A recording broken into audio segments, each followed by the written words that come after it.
In Valheim, you need to build a basic base to survive, and bigger bases to thrive. Building problems are common for most people when starting. I will show you how to troubleshoot these issues, from the very start of a build to a finished longhouse. Hey there and welcome. Please feel free if you'd like to follow along as I build. I will break everything down into sections to make it easy for you to follow along to. Let's start off right at the beginning, and where is a good location for you to start building.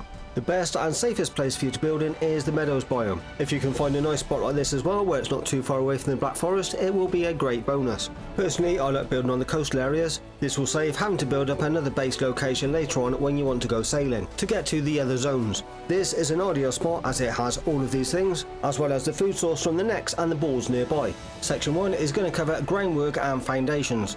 It's a little bit bumpy here, so it will take longer levelling up the ground. To level off the ground, you will need a hoe that you craft at your workbench. With this tool equipped, you get 4 different functions. The only 2 we're going to be using today is the raised ground and level ground. After you select your level ground, you will end up with a circle that you can see. As you start clicking to level off the ground, the grass will disappear, revealing the dirt underneath. If you go around a circle on your character, it should default to the level you're actually stood on. If your ground is quite bumpy like mine is here, then things might not work just as perfect as you expect them, and you could end up with something that looks like this. Lovely, as smooth as jazz. This is one of the most common things that will happen to anybody new using the hoe. Now let's fix this up, and I'll show you how to get over the problems of bumpy terrain. Have a look round for the lowest part of the ground in the area that you wish to level. Using this as your starting point will give you quicker and better results.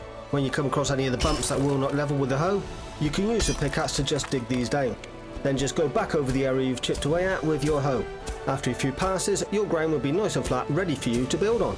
Remember to pop down a workbench if you haven't already, making sure the dotted white line covers the area in which you want to build. On the larger builds, you might need a couple of these just to make sure that they overlap. The only materials you'll need for all of this build is a lot of wood and just a few stone. And starting off with the wooden half wall. You can build your base as small or as large as you like. This particular build is going to be in the form of a longhouse. Dimension wise, it's going to be 7 of the half walls at the ends and 11 of the walls in length. From my experience of building in other games in the past, especially a game called Landmark, I was given some very good advice that I'll pass on to you to keep things as simple as possible. And when starting off with your build, keep things in odd numbers and as much as possible build in 45 and 90 degree angles.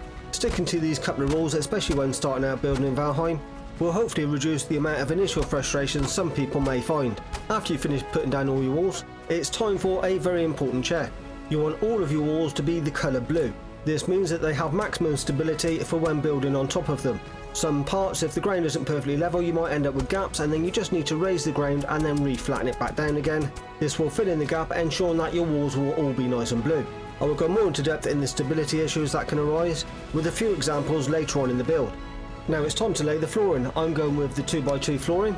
The advantage of using half walls to start with, they will give you different options for snap points on where you want to place your flooring. This means if you don't want to spend the time in leveling off your ground too much, you can pop down these walls and then just cover them up with the floor. On this build, I am placing them directly on the ground.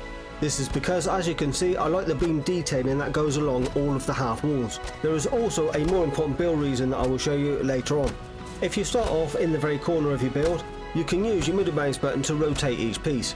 Alternating all of the floor pieces in this way will give a much more pleasing visual effect. This will take longer, but when you're creating, I find it's better to relax, take your time and make something that looks nice. The slower you go, the more ideas to enhance your building will pop into your head. If you really want to take things up to the next level, then use the 1x1 flooring. I would definitely advise grabbing yourself a large coffee and lots of cookies, as it will probably take about 3 times longer than this flooring. Sometimes you might end up with a bit of dirt on top of your flooring. Just grab out the hoe, re-flatten it and continue. I did totally forget, so remember to pop down your campfire to get the rested buff. This will help with stamina regeneration and whilst you're doing all of the flooring or flattening the groundwork. The next thing I'm going to be doing is gauging the height of the walls, using the 2 meter wood pole beam. In each of the 4 corners, I'll be setting these too high on top of the half wall. I would advise not setting your walls any higher than this, as you would end up with quite a few problems later on in your build. So that it's a nice neat finish on the outside, I will also put one underneath the 2 wooden beams. Sometimes it can be hard to find the actual snap point to be able to do this. Pressing the X key to sit down in some situations will help alleviate this issue.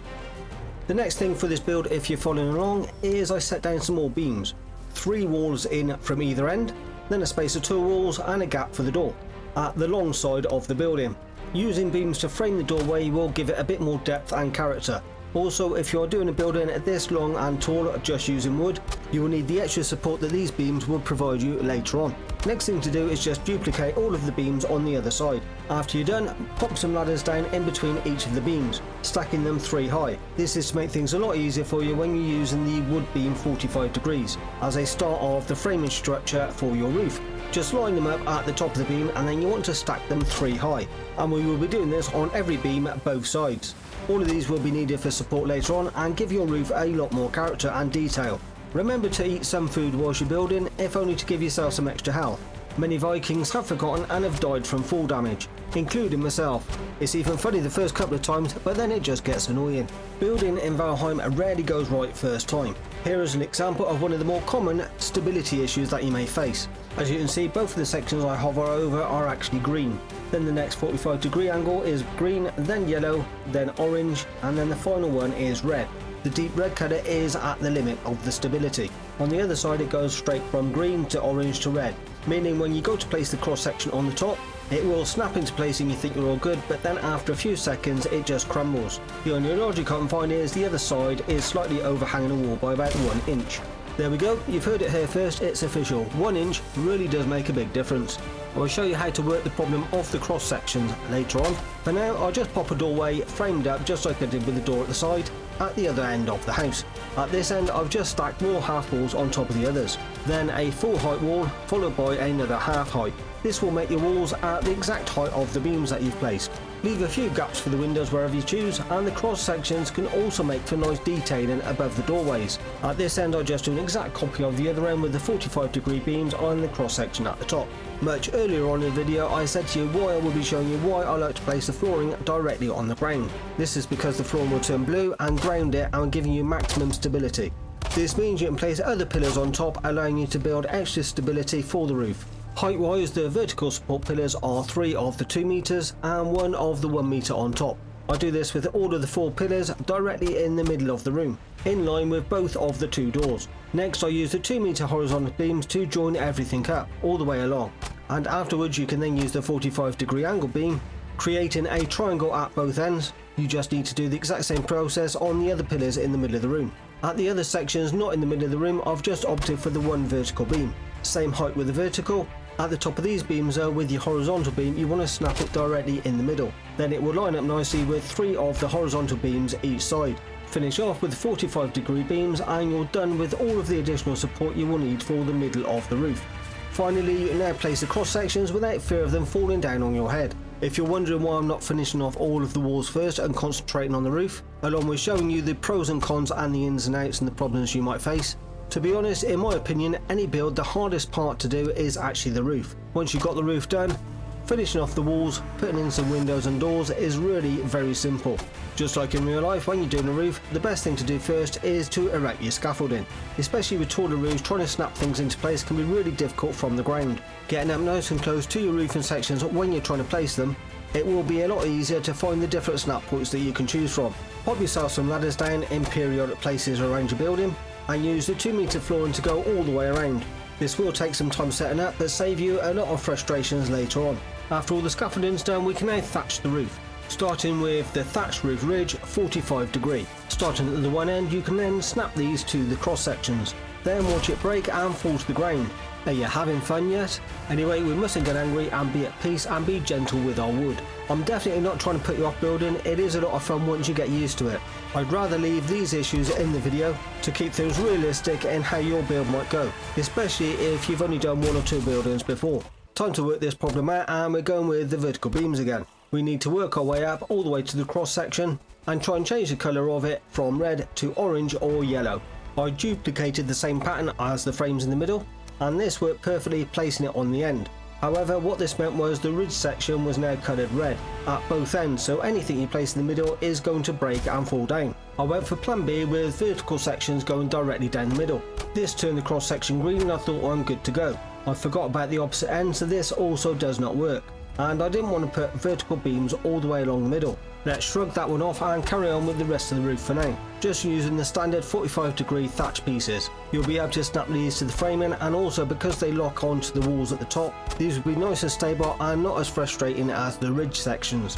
After thatching both ends, I was able to place the ridge section no problem at the top. Perhaps it was a mistake to start off with the ridges first, but in the words of Bob Ross, there are no such thing as mistakes. This was just a happy accident, because there's nice detailing of some extra beams now at the end of the house. All in the planning. I continued finishing off the roof, and I found out when I placed the ridge piece at the other end, the same thing happened and it crumbled and fell down. Looks like the extra support beams at the ends of both houses are needed after all.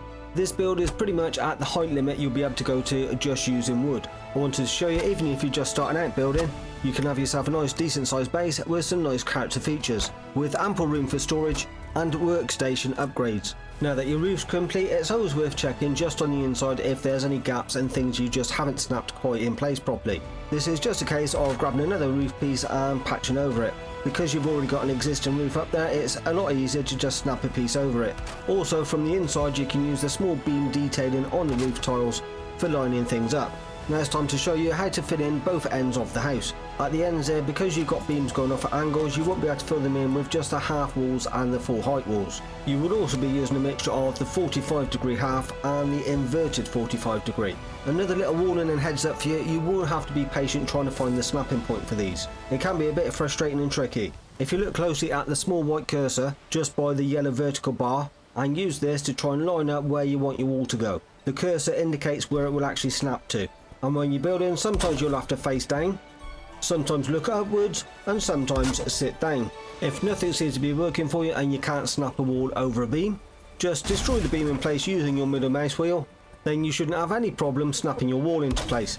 I will block up both ends of the house, apart from the two small gaps at the top on both ends. I will show you the importance of doing this later on. On the inside of the house, smack bang in the middle where we put down the 4 beams, is where we'll be using walls to build up a chimney. No house is complete without a nice cosy fire. I just break up one of the boards because you cannot place a campfire directly on your flooring. You can only place them on the natural ground. Using the half or the full wall, you can work your way towards the top, blocking up all 4 sides and even an opening for the fire. Also remembering to leave a gap at the top. This is to allow the smoke to vent out at the top. It will creep along the top and the inside of your roof and escape through the holes left in the end of the building. When you're building your base, you do want to make sure that it is well ventilated, otherwise if smoke does build up it would actually damage you or snuff out the fire. What I do is leave any ladders and scaffolding up until I've finished any high level work. Then it's extra relax time and to be creative with your windows and your door openings. I wasn't very keen on the low down windows at the end of the house. Nice and easy doing the wall work because you can just demolish one out and then put a half wall or a full wall in its place. Another nice way to give your building more of a nice finished look is to use horizontal and vertical beams to frame around your window holes. This helps to break things up even more and give them contrast against the walls. Another nice and easy bit of detailing you can do, with the cross sections you can place them directly into your side walls. Personally, I think this is a very nice effect as it breaks things up very effectively. In the game there's an awful lot of different foods and craftable collectible items, meaning you will need a good amount of chests for storage. A nice functional way for these chests not to take up quite as much space is rotating them and lining them up on their ends against your wall. Put down a row of them, then you can use your 2 meter square flooring to create shelving and double stack them. In my opinion, a Viking longhouse is not complete without a bit of an overhanging roof. If you line up right at the end at just the beam to the corner of the property, this will give you a nice snapping point to be able to lock all of the other pieces in place, giving you that nice traditional overhanging effect. Have you had any problems building? If so, please let me know in the comments down below, and any suggestions for future build guides, whether you'd like to see more enhancements to this property or a totally different brand new build. I do hope you've enjoyed the video, and if so, please remember to like and subscribe. It would be very much appreciated, thank you. See you soon and take it easy.